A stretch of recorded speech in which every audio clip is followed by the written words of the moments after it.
mengikut tafsiran barat.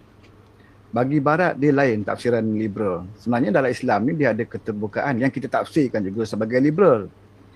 Contohnya macam kita dalam kerajaan PH dulu kan, apabila ada masalah tentang LGBT, kumpulan-kumpulan maknyah macam sajat dan sebagainya.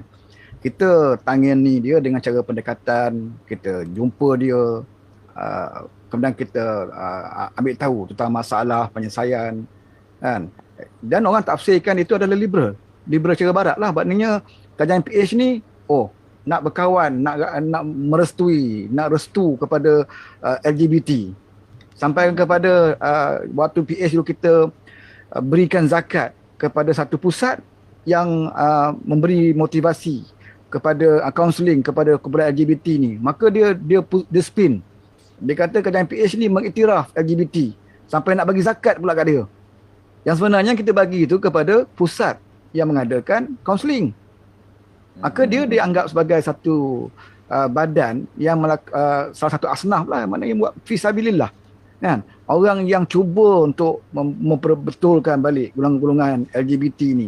Jadi dia layaklah terima zakat. Tapi dia pusing. Dia kata zakat ni diberikan kepada LGBT. Ini yang masalah dia ni. Dan dia kata kita bersikap liberal kepada LGBT. Sedangkan kita berpandukan kepada waktu kita PH dulu, kita macam yang diperkenalkan oleh Menteri Agama, Mujahid kan, rahmatan lil alamin, maqasid syariah kan, yang lebih kepada mendidik sebelum kita nak menghukum. Itu buah kerajaan PH dulu. Sebab tu bila zaman PH dulu, kalau kita tengok sajat, dia tidak ada masalah kan. Dia pergi umrah pakai telkong jadi isu pada kita masa tu. Dia serangnya Mujahid. Dia kata, tengok bawah kerajaan PH, sajat ni lelaki, dia kata boleh pakai telkong pula pergi umrah kan. Macam seolah dibenarkan. Padahal kita kalau kita fikir logik, kita tahu memang sajat tu lelaki. Tapi orang ni tak tahu bahawa sajat ni sebenarnya dia telah pun ubah suai, modified tubuh badan dia tu. Kan? Dia dah tukar jantina, suntikkan dekat dada dia. Kau bayangkanlah kalau sajat tu pergi umrah pakai ihram macam lelaki, kau bayangkan. Betul, dia lelaki. Kan? Takkan kau nak bagi tahu sajat, sajat engkau lelaki. Engkau kena pergi melakukan umrah pakai macam lelaki. Aku rasa sampai ke tanah Arab tu jadi mangsa dia. Dengan bapak Arab. Pasal dia dah operate dada dia. Dia kena tengok isu. LGBT ni dia ada isu. Ada isu yang orang yang tak boleh kau nak selamatkan lagi. Kan? Dia dah operate semua. Jadi situ macam mana kajian nak tangani orang macam ni? Orang-orang yang masih belum okey, kita boleh bagi kaunseling dan sebagainya. Orang yang dah operate, dada dia pun dah naik macam perempuan, takkan kau nak bagi tahu kau sebenarnya lelaki. Aurat kau pusat dengan lutut saja. Kau bayangkanlah sajak pakai seluar pendek, pusat dengan lutut je, dengan tak berbaju dia pergi mana-mana. Kalau orang kata dia lelaki, nak kata dia kata, saya lelaki. Saya tu tak aurat, dia kata. Kan? Dia pakai kain batik ke, kain pelekat ke, dia gulung-gulung kat pusat dengan lutut, kemudian dia jalan. Rasa aku kalau dia duduk sebelah Tok Imam pun, goncang Tok Imam. Walaupun dia lelaki. Betul. Jadi di situ dia ada kerajaan tangani orang macam ni. Orang yang dah macam sajak tu macam mana nak buat. Orang yang masih lagi belum. Yang itu kita kena betulkan supaya dia tidak jauh lagi terpesong. Ini kerajaan PH kena buat. Ya, saya setuju yang tu. Saya bergema ni. Okey. Abang-abang pasang kat Clubhouse. Okey. So, tak tahu ada gangguan hari ni. Biasanya okey. Biasalah kalau kita bercakap tentang ni dia dah standby. Itu sebab setiap kali saya nak cakap mengulas ataupun isu-isu yang berkaitan tentang benda-benda macam ni, saya tak akan buat poster tu awal. Takut kena serang. Berbalik tentang isu yang tadi Z tak boleh nak. Abang tutup je Clubhouse tu.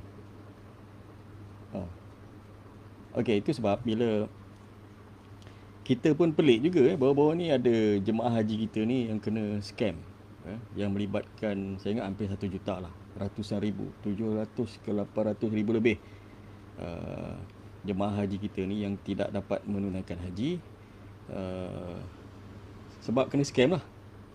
Dan uh, tak ada pula golongan-golongan ini nak berdemo ke ataupun untuk minta supaya kerajaan ini buat tindakan keras ke atas syarikat tersebut. Sebaliknya yang berlaku pada hari Jumaat yang lalu di Masjid Putrajaya ni, demo dia apa? Tolak resis. Demo dia apa? Tentang kena apalah saya baca 2 hari sudah kan. Kena tentang penghinaan agama dan sebagainya. Saya ingat ini pun satu perkara yang sangat janggal lah, sangat pelik dalam keadaan ketika mereka adalah sebagai kerajaan. Mereka bukannya pembangkang tau. Mungkin mereka tak sedar yang mereka ni adalah kerajaan. Jadi mungkin dia terlepas lah benda-benda ni. Jadi kita nak bagi tahu lah kat sini bahawa PAS ada dalam kerajaan dan Menteri Agama serta Timbalan Menteri Agama adalah daripada PAS. Dan begitu juga dengan pengerusi Yadim ni daripada PAS juga. Ada keluarkan kenyataan dia berjumpa dengan Emilia. Emilia ni perempuan yang pelawak tu lah, yang dia dilaporkan menghina agama. Dia buat persembahan sambil dia membuka baju. Dia berjumpa pula. Itu kalau zaman Mujahid menjadi Menteri Agamanya. Saya ingat Padang Merbuk ni seperti mana yang saya sebut baru ni, 7 hari 7 malam dia orang akan berkumpul kat situ. Tak cukup dia sambung lagi. Mungkin dalam tempoh sebulan ataupun 3 bulan kat Padang Merbuk. Tapi itulah yang berlaku. Pengurusi Yadim juga nak berjumpa dengan perempuan tersebut. Dan isu pemandu mabuk pun berleluasa juga. Boleh kata kerap lah kita dengar sampai ada satu kes pemandu mabuk ni, kalau bangsa selain pada Melayu ni, saya tak heran lah. Tak adalah pelik sangat. Yang mabuk ni Melayu, langgar pula OKU suami isteri meninggal. Ia berlaku di Johor ke ataupun di Melaka. Di Melaka kalau tak silap saya. Sampai tahap begitu.